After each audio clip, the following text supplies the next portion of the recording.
one of the things that certainly comes through is your sympathy for and compassion for First Peoples.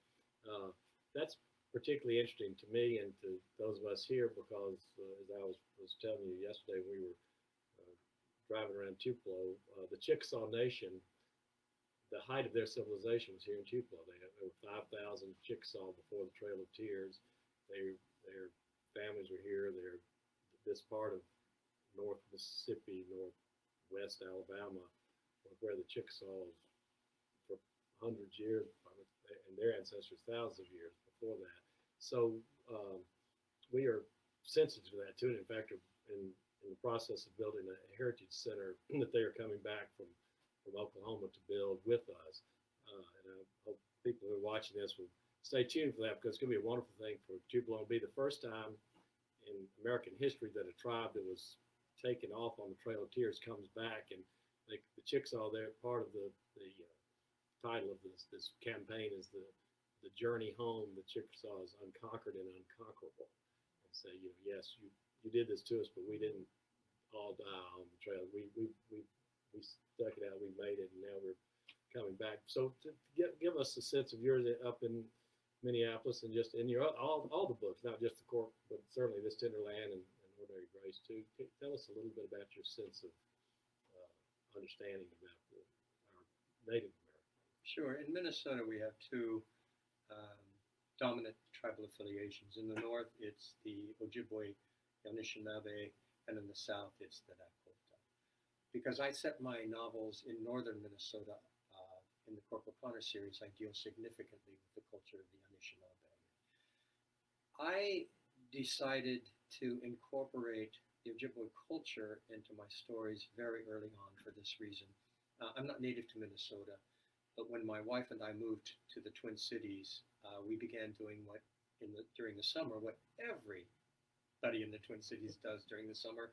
We started vacationing up north, that beautiful north country.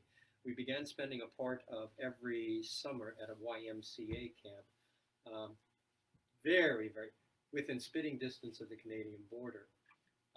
And this YMCA camp was literally across the road from an area called the Boundary Waters Canoe Area Wilderness, 1,000,000 acres that borders Canada of crystal clear lakes and beautiful forests and fast-running clean water. That's beautiful. It is, and when I discovered that remarkable territory, I knew when I get serious about my writing, this is what I want to write about. So I knew I was going to set my work up north.